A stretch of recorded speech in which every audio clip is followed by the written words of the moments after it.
Good afternoon, everybody. I'm Verkeya of Verkeya Speaks, and I'm here today with Natassja Allen from No More Secrets. Natassja, welcome. Thank you for joining us today. Thank you for having me. So tell me about No More Secrets. Well, No More Secrets is a nonprofit organization where we deal with domestic violence in the church. Mhm. So we speak about spiritual abuse, financial abuse, psychological, emotional abuse, of course, physical abuse. Then we talk about abuse from a male's perspective. Sometimes we even talk about teen dating violence, depending on the audience. Right. So what put this in your spirit? I went through domestic violence for 5 years with my former husband. And so when I started sharing my story in the church world, I noticed that other people went through the same thing, but they had no outlet. They had no one to speak to. They didn't know what to do if they were still in it. So I decided to start an organization. Very nice. Well, tell me a little bit about how the domestic violence started between you and your ex-husband. Was it prior to you getting married, or did it start after the marriage? It did start before. I started actually only 6 months into the relationship. Wow. First incident was the stabbing with a, the nail clipper and the keychain, the emery board in it. He stabbed me with that. Wow. In my chest, in my back, and in my stomach. He must have used a lot of force because that thing is not super sharp. It's kind of blunt. It was very blunt, but I was bleeding. Was it so much so that you had to go get medical attention, or? No, I went in the bathroom, put some peroxide on it, and came out act like nothing ever happened. Wow. So how long was it before the two of you were married? 3.5 years. So 3.5 years. Tell me about the cycle of abuse for you, because I know there's a time where it's like, it kind of is happening a lot, and then it kind of dies down, and you're in the honeymoon phase. So, and you said it started 6 months after you guys had gotten together. So tell me a little bit about what the cycle was like for the two of you before marriage. So it was definitely, the honeymoon phase. Then an incident happens, an argument or a disagreement, and then once that happens, that just leads into the physical altercation. Once the physical altercation happens, the apology part comes in, and then the honeymoon phase comes back in. So it literally just continued. Sometimes the honeymoon phase was a lot longer than other times, which of course was always good. Right. But once there was an incident or an accident or a disagreement, start all over again. Before it became physical, were there any other kinds of violence between the two of you? Was it emotional? Was there financial abuse happening? Well, of course, before somebody gets to be physical, there's always a mental breakdown. So there was verbal abuse, something like, "Oh, you're stupid," or "Nobody would want you." In the same token, saying that you're beautiful, but you're ugly. Like it was a lot of confusion. Very contradictory. Right. It was a lot of confusion going on, but it broke me down mentally. And the easiest way for somebody to have physical access to you is to break you down mentally. Right. So that happened first. The financial abuse didn't come till later on. Okay. What did that look like, the financial abuse? After I got paid, he would ask me to either take the money out of my account, give him the money for bills, but the bills weren't getting paid. Gave me $50 to last for 2 weeks. And then in the middle of the first week, asked me for 30 of the 50 back for gas. So then you really only kind of were left with $20 for 2 weeks. Wow. Then simple things like he would always need an Italian shirt for church. And then I would have to shop at like Burlington Coat Factory. Or he would go and get Madden games or $60 Xbox games back then. And I could barely get my hair done. Barely get my nails done. And this was like during the marriage? Before and during the marriage. Oh, okay. Yeah. But more so during the marriage. Stuff like he would go and get expensive shoes or $60+ shoes, and I would have to go to a place by the house called the $5 shoe store. So there was no balance. If you're supposed to be the man of the house, making sure that I'm well taken care of, it's not fair for you to spend $60+ on a game. Right.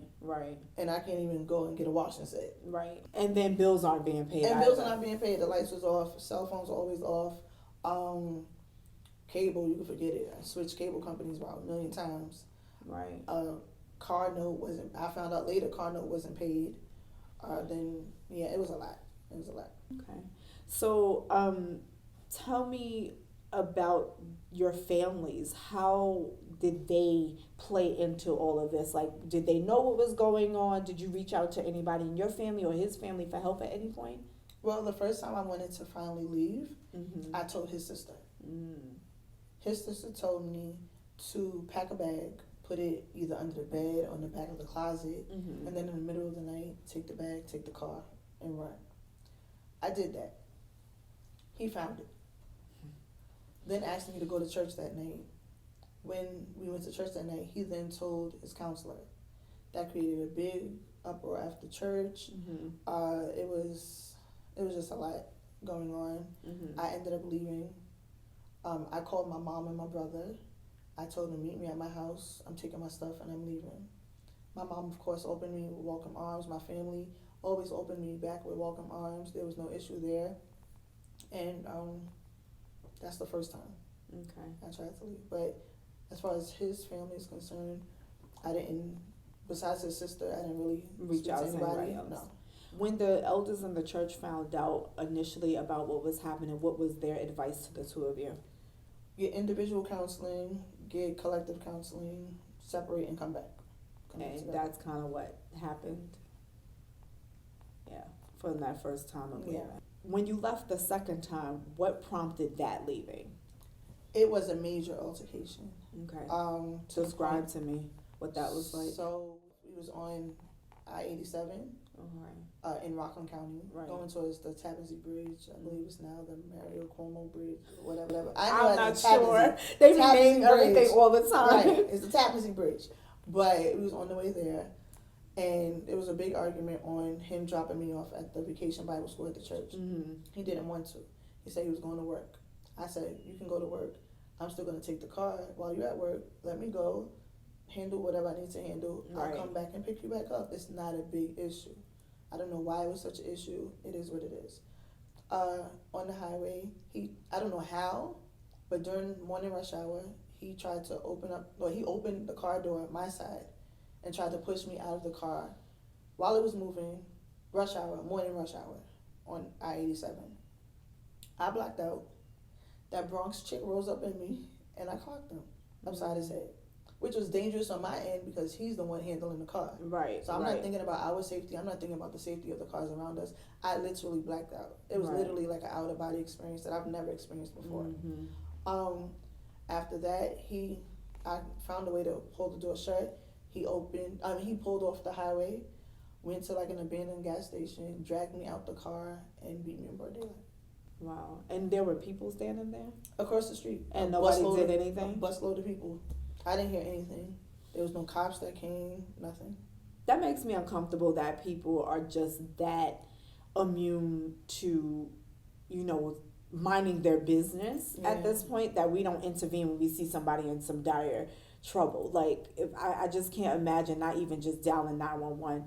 And I know that sometimes people don't want to intervene because they don't want to make things worse. Mm-hmm. But I can't just imagine in broad daylight nobody doing anything.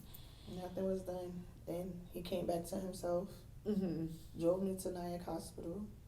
And I told him, if I go in the hospital, you're going to jail. And he drove off. So there was never a time where you called the cops or nobody overheard and called the cops? There was one time we was arguing on a Sunday morning before church. Mm-hmm. I guess it was a big argument. It must have been loud in the street. Somebody called the cops and we both got a summons. A warning summons. Right. Like pay money or anything. But for me, that was embarrassing. Right. One, we're in church clothes arguing and fussing and cussing on a Sunday morning, supposed to be in church. And to the point where somebody had to call the cops, right. Mm-hmm. That makes for an uncomfortable Sunday morning on the way to church. And so I am just like I know you're close with your mom and your brother. Was there any point where he tried to separate you from your family so that you didn't have communication with them? Lack of communication, no. Okay. Besides, of course, the cell phone not working. Right. But he did isolate me in the sense of moving me to Jersey. Oh, wow. Right, because your family's all in New York. All my family, most of it, if we're not in New York, we're down south or in Chicago. Okay. On my mom and dad's side. Okay. But yeah, he took me to Jersey. made it seem like, oh, it was a really beautiful area. And it was nice. Like, where we lived was not the issue. It was that there was nobody else there. Right. So if stuff was happening, it was nobody. It was isolation on purpose. Yeah. Nobody to come for help. Right. So it was close yet far, all at the same time. Mm-hmm. So, yeah, the first step was always isolation. So I know a lot of people talk about, people getting into DV relationships a lot of the time because they've had issues with their dad. Did you grow up with your father? What was your relationship like prior to getting married and during your marriage? My father has been in and out. Okay. It was one point where I was really close to a point I was going to move to Chicago with him. Mm-hmm. He, like I said, he was very in and out, coming in and out of our lives. My mother and my father have been married twice to each other. Interesting. Very, very interesting. You don't hear that too often. Twice married, twice divorced. Mm-hmm. And so that alone should say what kind of relationship they had. Besides them, me and him, we were really close until I came to the conclusion that he's a toxic person. Mm-hmm. Mm-hmm. I love him because he's my father. Right. I respect him in the role of being my father. Besides that, that's it. Do you think that relationship with your dad played into you dating your husband or, having this kind of relationship with him? Well, when I was married, me and my dad was cool. Mm-hmm. Like, he even paid for stuff for the wedding. Mm-hmm. And then when he found out things had happened, he was ready to do some things he shouldn't have been thinking about doing, right? And then he took them back because something else had transpired. But yeah, so I mean, in a sense, I could have been subconsciously looking for a father figure. Okay. Because my ex-husband was about 7-8 years older than me. Wow. Yeah. That's a big difference. Big difference. But hindsight is always 20/20. Right. So I could have been, most likely was, right. But yeah. When your mom finally found out and you got out, what was her reaction to what was taking place? She knew something was wrong. She just couldn't pinpoint it. Mm-hmm. And so because she knew something was wrong, she said she prayed. But she didn't know how to confront or address it without it being such a big issue. Mm-hmm. So I'll always respect her for that part, especially when I told her it was time. Like, I wanted to come back home. There was no question. There was no issue. We're getting your stuff. That's out. That's it.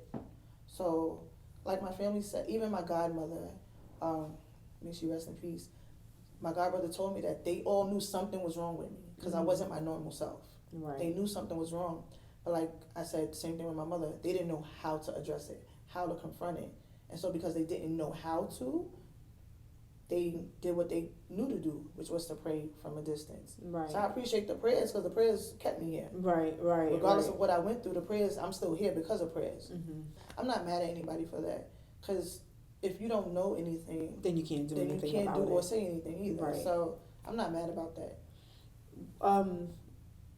So I'm just curious, was there any point in your marriage or prior to that where you guys were pregnant? Like, what was that like if you were? I was never pregnant. I've never been Interesting. pregnant. God knew exactly what he was doing. Right, because I think children complicate things. And I'm asking because there are a lot of people who get into intimate partner violence relationships, or domestic violent relationships, and they have children, and that's a concern for leaving. Mm-hmm. How am I going to take care of my kids? What does that look like? How do I make sure they're safe, I'm safe when it's time to leave? So that's why I'm asking, and also people have been pregnant and also not wanting to keep the pregnancy because they're in that kind of situation, or they're pregnant and something happens in the midst of the pregnancy and in between the two persons, and something happens to the pregnancy. So that's why I was just curious to know if that was ever a concern in your relationship. Well, statistics say that pregnant or domestic violence actually increases while a woman is pregnant. That's interesting. So it gets worse. Right. Because the man will get jealous that the woman is caring now more for her child baby. than him. Right. And so it definitely does get worse. Like, statistics show us that part. But no, on my end, I haven't experienced that. Okay. Are there any specific things that you want to say about how you're using No More Secrets to reach people? Like, what does that forum look like? Well, the forum looks like we speak about different kinds of domestic violence. Okay. So domestic violence is an umbrella. Right. We have spiritual abuse. We have physical abuse, of course, psychological and mental abuse, emotional, verbal abuse, and then we also talk about abuse from a male's perspective. Most people think that domestic violence or intimate partner violence is a man attacking a woman. Right. However, it's just people attacking each other. Yeah. If we're just going to sum it up Absolutely. like that. So we speak about it from a male's point of view, because for a male to say that he's been abused by a female, he looks in society's eyes as a punk. Right. Or how you gonna let a woman beat you down like that, or whatever. Meanwhile, if he was raised by a good mother, she's telling a boy, you don't touch a female. Right. You don't hit a girl. You don't hit a woman. And so because they live by that, and some, for the sake of their children, are not going to show that in front of their children. Right. So instead, they then take the abuse. Right. But it's about respect on both ends. Right. And so you have to kind of have that balance that people just don't have. Right. So in the forums, we speak about all of it. And then if I speak to teenagers, then we introduce teenage dating violence. Okay. Which is really rampant. It's rampant. It's so serious right now. Yeah. Which includes cyber bullying still. Oh, gosh. Cyber stalking. An array of things under teen dating violence. So it depends on who the audience is. That depends on what we're going to discuss that day. Okay. Well, I want to say thank you again for joining us. I think that, it's a blessing to those people who don't feel like they have an outlet to talk about this, because this is one of those hard topics, and that's part of my goal with Verkeya Speaks, to talk about the hard topics, but definitely in church, right? Because church brings another element of things like, oh, just pray about it, or it's gonna get better, or we shouldn't be sad, or those kinds of things that I think sometimes that creates further silence, and people don't feel comfortable speaking up because they just don't want people to know that they're suffering so bad. So I want to say thank you, for putting together No More Secrets, so that people can feel like they have a space where they can feel safe to say, you know what, this is happening to me. Thank you for being open enough to share your own story, because I know that's hard, because I've done it on many occasions, but it's always hard to rehash things that have happened, but it takes a lot of healing, to get to that point where you can talk about what you've been through. So thank you again.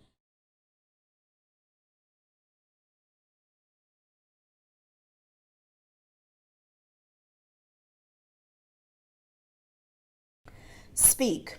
Today, I am struggling to find my voice. It won't let me speak my truth. Mouth open and primed to spew thoughtful words, but the hope of the volume being raised bleak. So it shall be, hiding behind hurt and hopelessness, hanging on to pride that won't let you see that my heart bleeds. Life having loss of meaning. Love dying, strangled, becoming lifeless. I struggle to find my voice, to speak words of wisdom. I am quietly contemplating how to crawl out this shell to say what is on my mind, in my heart, down in my spirit. Trying to find my way back to me, the one that matters, taking a front and center seat in my life. My voice slowly peaks, groans from my belly, aching silence, finding low-level tones, pitch up to mid-volume, finally reaching full blast to tell my story, speaking things into existence, saying things as though they are, pages no longer empty, filled with dreams spoken.